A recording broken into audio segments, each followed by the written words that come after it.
Hello বন্ধুরা, welcome back to my new blog. আশা করি সকলে ভালো আছেন। এই মুহূর্তে আমরা আছি চর পাত্রখাতা সুইচ গেটের সামনে। এটা হচ্ছে চিলমারি সংলগ্ন চিলমারি এরিয়াতে আমরা আছি। চিলমারি বাজার হচ্ছে এখান থেকে 1 কিলো হবে। এই জায়গাটা হচ্ছে আমাদের হরিপুর চিলমারি তিস্তা সেতু থেকে 1 কিলো দূরে। আপনারা যারা ঘুরতে আসতে চান তারা এই জায়গাটা আসতে পারেন। যথেষ্ট পরিমাণ সুন্দর জায়গা, এটা অসম্ভব সুন্দর। আমি যেখানে দাঁড়ায় আছি এটা হচ্ছে সুইচ গেটের সামনের দিকে। এই দিক থেকে পানিগুলো এই দিক থেকে বের করে দেওয়া হয় যদি আমাদের এইদিকে পানি জমা হয়। আর বর্ষার সময় আপনারা এই সুইচ গেটটা দেখতে পাচ্ছেন, এটা হচ্ছে বন্ধ করে দেওয়া হয় যাতে আর কি নদীর পানি, তিস্তার পানি ভিতরে না ঢুকতে পারে। চাষাবাদের সুবিধার ক্ষেত্রে এই সুইচ গেটটা নির্মাণ করা হয়।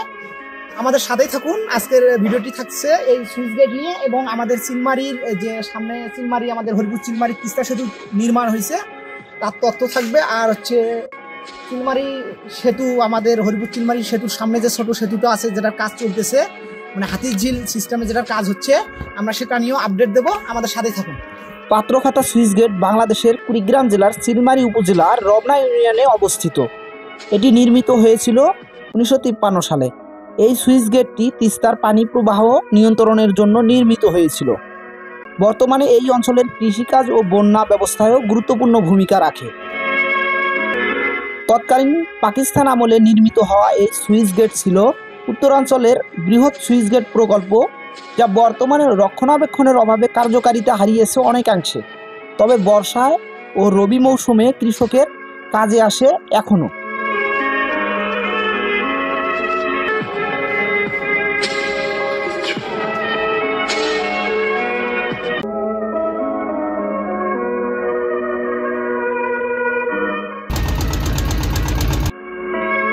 আমরা প্রথমে হরিপুর খেয়াঘাট থেকে নৌকায় করে নদী পার হই। নৌকা থেকে নামার পরে আমরা বাইকে করে যাচ্ছিলাম, কিন্তু হঠাৎ সুন্দর দৃশ্যে চোখ আটকে যায়। তিস্তার চরে দল বেঁধে ঘাস খেয়ে চলা গরুর পাল মন কেড়ে নিয়েছিল এক মুহূর্তের জন্য।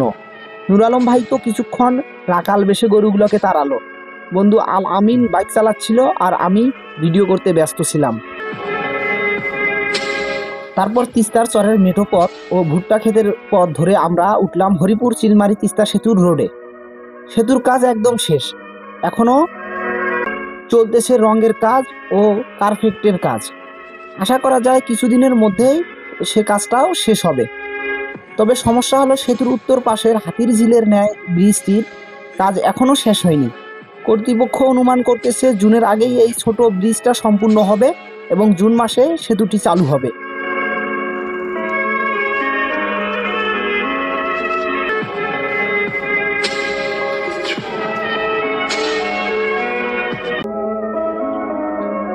পাত্রখাতা সুইচ গেট থেকে পশ্চিম দিকে গেলে একটু সামনে রাস্তার দুই ধারে এই বাঁশঝাড়গুলো দেখতে পাবেন। যারা ক্যামেরা চালান, মানে ফটোশ্যুট করে থাকেন, তাদের জন্য জায়গাটা অসম্ভব সুন্দর হবে।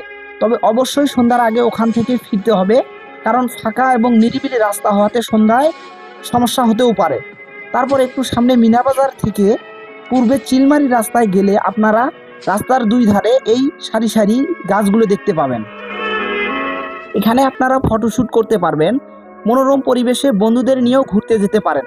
তাছাড়া এখানে আশেপাশে অসংখ্য ছোট ছোট রঙিন ব্রিজ আছে, যেখানে সন্ধ্যায় আড্ডা ও ফটোশ্যুট করা যাবে। এরপর আমরা চলে যাই চিলমারি নদী বন্দরে।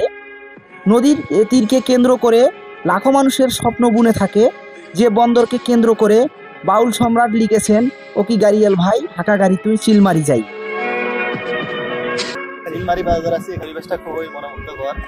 সবচেয়ে ভালো লাগতেছে যে এই নিরিবিলি পরিবেশে আমরা ওইদিকেও গেছিলাম, ঘুরে আসতেছি। যাই হোক, সব মিলে আর কি ভালো, আর একটা ফুল প্যাকেজ। এই মুহূর্তে আমরা আছি চিলমারি নদী বন্দরে। আমার সাথে আছে এই যে আমার বন্ধু আলামিন, এই যে নুর আলম ভাই। এই দিক আমরা এই চিলমারি নদী বন্দরে, একদম নদীর কিনারায়। আর আমাদের পিছনে এই যে ছোট ছোট ঘরগুলো দেখা যাচ্ছে, বাসগুলো দেখা যাচ্ছে, এগুলো হচ্ছে দোকান বসে হাটের দিনে, রোববার এবং বুধবার করে।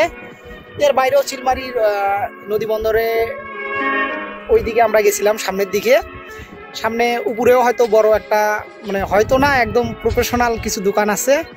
হাটের দিনে এই জায়গাগুলো একদম ফাঁকা থাকে না, বিভিন্ন রকম চিলমারি বন্দরটা ভরপুর থাকে। রাজীবপুর, রৌমারি, কত্তিমারি, সারন্দমারি, বাংলাবান্ধা, তারপর হচ্ছে আপনার ময়মনসিংহ, সবখান থেকে এখানে আর কি লোকজন আসে নৌকা যুগে।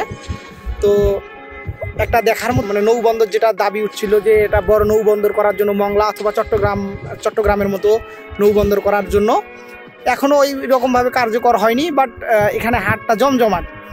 যারা আপনারা আসতে চান এখানে আসতে পারেন ঘোরার জন্য, আশেপাশে অনেক সুন্দর জায়গা আছে।